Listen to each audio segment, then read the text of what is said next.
In this one, we're going to talk about George Ivanovich Gurdjieff, one of the greatest spiritual teachers in human history. He was born 1866 in the country of Armenia and passed away on October 29th, 1949 in France. And he has become famous through the book by his student, Peter Uspensky, called In Search of the Miraculous. Now, this is the first book that I read that involves Gurdjieff's teachings. Gurdjieff, his last name is common to the area of Georgia, Armenia, and even parts of Russia. His first name is also pronounced as Georgi, and he was truly one of a kind, a spiritual master and a master communicator. Now, a lot of people are familiar with his work through the book Meetings with Remarkable Men, which is an autobiography, and that's an excellent book. I would recommend people to start with that book as well. It's a very good introduction to his life and who he was. And his magnum opus is called Beelzebub's Tales to His Grandson. I have begun reading that one. I'm still in the process of it, and it is truly a remarkable and inexplicable sort of book that perhaps transcends all other books ever written. Now, back to this book here, In Search of the Miraculous. When I read this book, it absolutely rocked my socks. It blew me away. It just hit me with so many truth bombs and provided me with so many revelations that I'd like to share some of it with you guys here. And I would like to create an entire series dedicated to the work of George Gurdjieff. So I'd like to start by reading a passage from In Search of the Miraculous.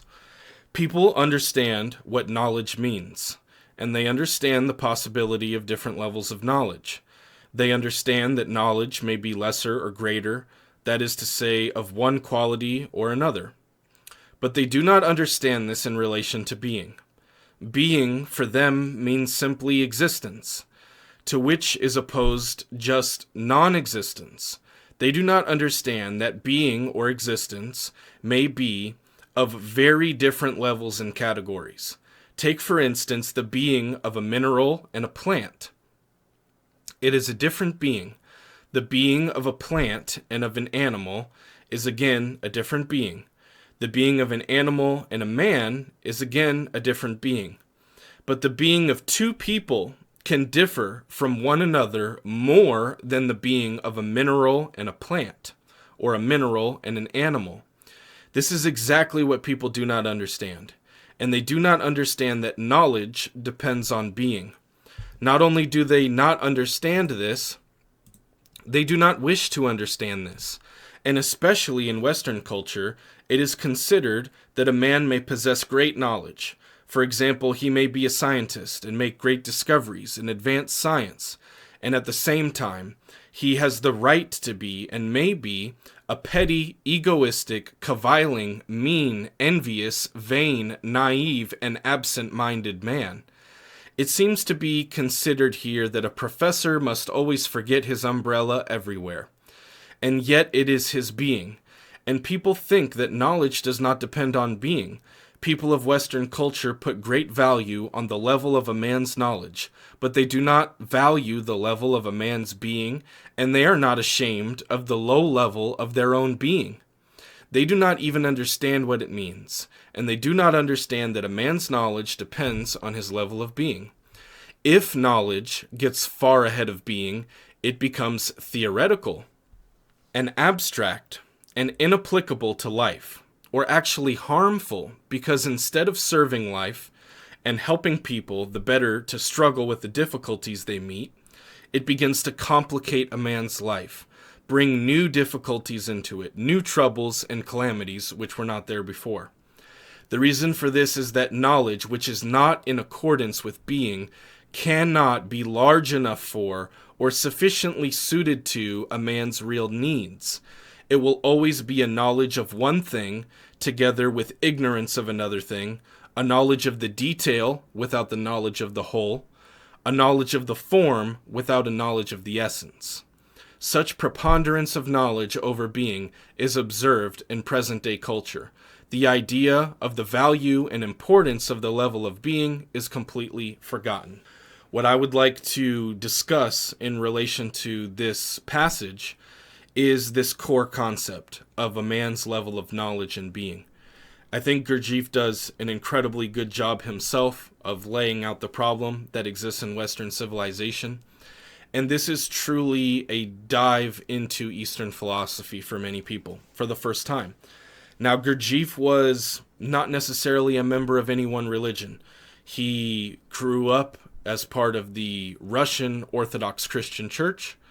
He studied Buddhism and Hinduism in his travels to India, as well as Sufi Islam, and took from his experiences many different bits of knowledge and wisdom. And it's my desire to introduce people to his work and to start to share some of this material here, because I think it's very important for precursor understanding of spirituality and politics for people to begin by identifying certain terms and identifying base level problems that exist, not just with people who practice Eastern religions, but of many Christians and atheists, even in the West. People who ascribe to science as some kind of new religion, or perhaps agnosticism, which may be the predominant spiritual denomination of young people today. And so many people, there's just a genuine disinterest, and perhaps books like these are considered dense and dry by many people today. Ever the more reason why I think we should all talk about these different concepts. Now, going back to knowledge and being, I think that what Gurdjieff really pinpoints in the book and in other places is that a man's being consists of the food that he eats, the air that he breathes, and the mental impressions that he takes into his mind. This means the books that you read, the music that you listen to, the sort of ideas that are present in your mind. And I think that, generally speaking, a person's level of being is also related to their ability to control their responses to situations, their mastery over themselves, their mastery over their emotions, and their ability to think critically and reason and use logic and rationality, and to not be emotionally swayed by the things that happen even throughout the course of a day. He uses a very effective example of a man who's going to a coffee shop, and along the way, throughout the course of the day, different things happen to him where at one time he feels very happy and on top of the world, and at other times he feels very low and depressed and worthless. So I think that what Gurdjieff is pointing to is that many of us who have not developed our inner being are swayed by the outside world. We are at one moment feeling like nothing can go wrong, and at the next moment feeling like everything is falling down, everything is going wrong. So I think that what Gurdjieff does primarily is he attempts to erase the bad programming that exists in people's minds before then introducing the right ideas and the right programming. And this is why, to me, this is a great starting point for his teachings. So many people believe that just by being smarter or just by having more knowledge, that they are a superior being to others. They deserve a superior salary, a superior position in society. Yet, what do they do to work on their inner being? What is their level of being? Are they, as he described the person before, absent-minded, someone who is naive and mean and petty? Because I think that we see this all throughout society in Western civilization. Our professors, our bosses, our CEOs, our politicians, our people who are in power in institutions are often people who can be described in this way because they have next to no experience with inner engineering, as Sadhguru might put it, or inner development, and the practice of observing oneself, of practicing meditation and yoga, the processes of self-mastery, which have been perfected over the courses of thousands of years in Eastern civilization. And I think that Gurdjieff does a lot to demonstrate that Westerners often have this extreme bias towards Eastern philosophies, yet they don't understand that their ideology and religion is still often in an infantile state compared to the degree of complexity and precision of these various art forms and sciences of personal, mental, physical development, as well as health and medicine. And what he's referring to there likely is the systems of Ayurveda and yoga and meditation, which predate religion itself. And according to the Hindu people, are lessons that are given to us by Lord Shiva, the Adi Yogi, the very first yogi who existed on the earth, who brings these lessons and these teachings to humanity so that we can know ourselves, and ultimately discovering the knowledge of self is this higher form of knowledge, which can lead to a higher form of being. But again, what Gurdjieff is laying out to all of us is that this cannot be obtained simply by reading. This is something that has to be obtained by work. And Gurdjieff's literature is often, and his methods are referred to as the work. It's work on oneself. And he's also become famous for using movements. Some people call them dance movements. Some people call them ballet. These spiritual dances that are related to the dervish spinning dances of Sufi mystical Islam. But combined with these movements, Gurdjieff often describes mental calculations that have to be done, and that these movements, when done in groups of people, are meant to reflect some of the core, most fundamental aspects of the universe, the geometry of the universe. And Gurdjieff is also known for this symbol of the Enneagram, which has been taken and used by psychologists to describe various types of personalities. But what Gurdjieff uses it for is to combine two separate fundamental ideas that he has, the rule of 3 and the rule of 8, or the rule of octaves. Now, what's amazing about Gurdjieff is that he's not simply a philosopher or a spiritual teacher. He has a cosmology, he has a psychology, he has an interpersonal system of relating with using language and developing people's habits, a philosophy on work itself, physical labor, and especially in regards to religion. I think that he is one of the best starting points for people who maybe have never even engaged in philosophy or spirituality before, because one thing that cannot be said about Gurdjieff is that he's dogmatic.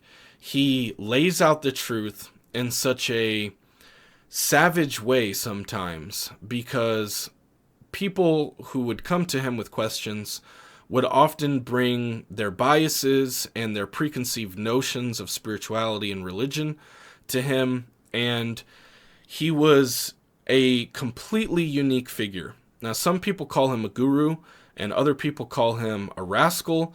Whatever people may call him on the internet, no individual title will fit for this man. He is an absolute ocean of wisdom. He is an ocean of understanding and knowledge and perception. And his questions are pointed. His passages from his books are astounding. They are staggering bits of knowledge that will inform a person's life more than taking several classes at the university or listening to several lectures online. And I think it's important for us to point out people who are truly special and who truly are fitting of the title of leader. Gurdjieff is a leader. Even in death, people are studying his work to this day, parsing through it. Read Beelzebub's Tales to his grandson one time, and you will be completely dumbstruck by the degree of complexity and the intricacy of his work. Now, I think that on the whole, this series has to be about several different passages that I have chosen that spoke to me the most while reading this book, and also from the book Meetings with Remarkable Men, which is, again, very useful for understanding Gurdjieff more as a person. You get to see him from the point when he's a boy, learning in school and growing up and being a part of a family, just like a normal human existence, to all of the major events that shaped him. I also think it's significant that the period of time in which Gurdjieff is giving these speeches and giving these teachings comes with the backdrops of World War I and II, the greatest period of destruction and violence and death and technological advancements for more effective killing and more effective death. Truly a dark period in human history. This is a period that is often romanticized by our media, our movies, our video games. And Gurdjieff's perspective as a person who was directly affected by these events, who was at times unable to acquire basic necessities for life because of the shortages of supplies that were created by these events, he has a completely different perspective, and I think it's extremely valuable for us to listen to it. So this is just going to be part 1 of a series. I'm going to come back with part 2, and let's continue studying Gurdjieff and this book, In Search of the Miraculous.